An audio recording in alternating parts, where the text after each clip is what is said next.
Yeah, so I have always been somebody who's been always had a naturally a high love of intellectual, philosophical thought, and sex was something that I didn't even know existed till I was 17 or something like that.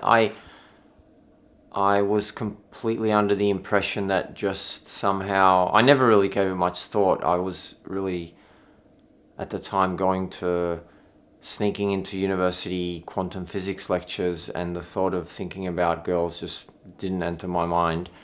And I just somehow assumed that, which going to all those quantum physics lectures and reading all the quantum physics, I guess it seemed like somehow conceivable that just by loving someone,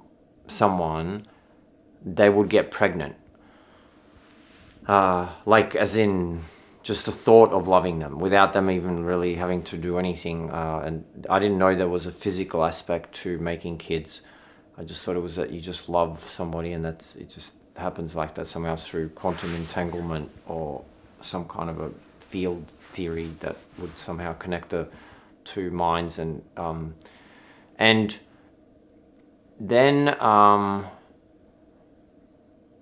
yeah, that stayed with me my whole life. I kind of felt like any kind of even a sexual thought, which really is so tame in my case, it was an intrusion on my time spent in thinking about sort of more abstract thoughts instead of just some basic instincts. And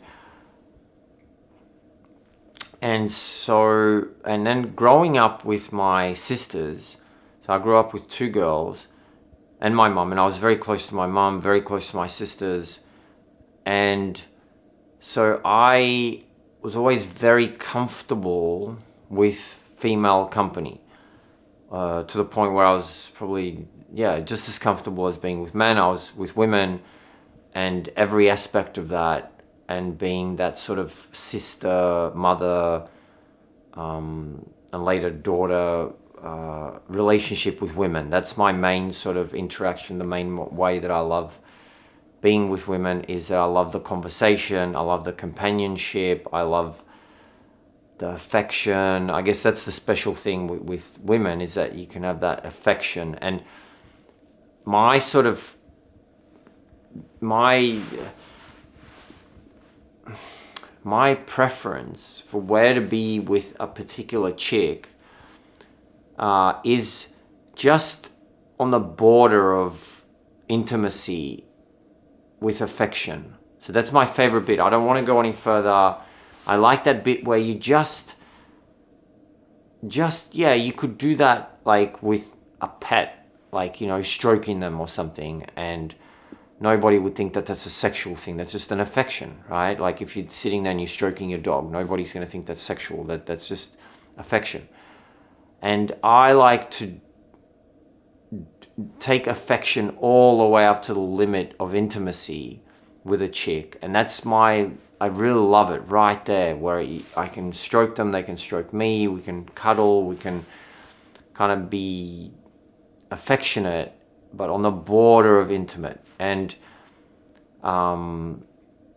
so when it comes to my relationship with women, that's what I like. I like the conversations, I like the affection, and I like their company. And because I've grown up with women, I'm not averse to them speaking about topics that women discuss, which often men find just difficult to listen to, as women find men's topics difficult to listen to. But because I've grown up with women and been very close with them, I'm completely fine with speaking about women things, like and the things that normally men don't discuss. Just kind of topics that women love to discuss that men usually can't stand.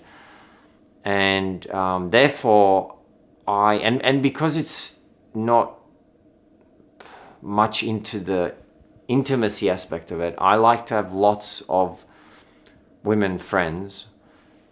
And that to me is just I have the best of them, I feel, because it's like normally a guy would just have one girl, one chick, and have to put up with all of that stuff that goes with trying to satisfy this chick. Whereas I have something like 13 or 14 women friends with whom I'm just like intimate, just enough, but not enough to have that beautiful bond between a male and a female, but not enough to be like the guy that they yell at and blame for things. So I'm like in that sort of perfect thing where they treat me so nicely, but they can tell that we're not in a situation where they could sort of yell at me and blame me for things as happens in a monogamous relationship. And because I've got like so many, I can also give them the space instead of this concept of like, oh, my chick is like having problems, I need to fix it.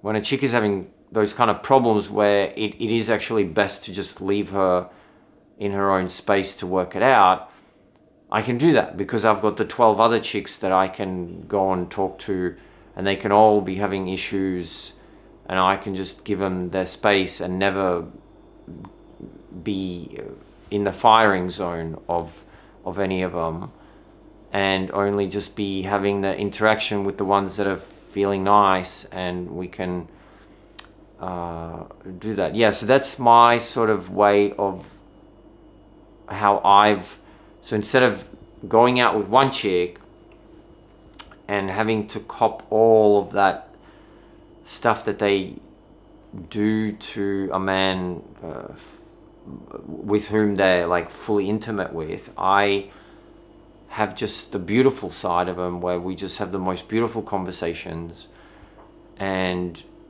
there's never any sort of negative to that chronic point that it is with having a monogamous relationship. Yeah, so that's how I've kind of structured my relationship with girls, is that they all know that I've got all the others, and they know that that's okay because I am there for them as much as they need me and want me, but I'm also there for the others, and there's no need to yell at me or blame me or anything. I'm the guy who's just there outlasting. See, because once they kind of realize that I'm not going to be any more than that, they might pursue some other relationship, and then they pursue another relationship and another relationship, because it takes a long time to find a long-term one. And even when they do, I'm still there. So I'm there longer than any of these guys, having a much more beautiful time with these ladies, and just having just the best of them, So I really feel like it's just beautiful, and everyone's happy, I think. Anyway, yeah.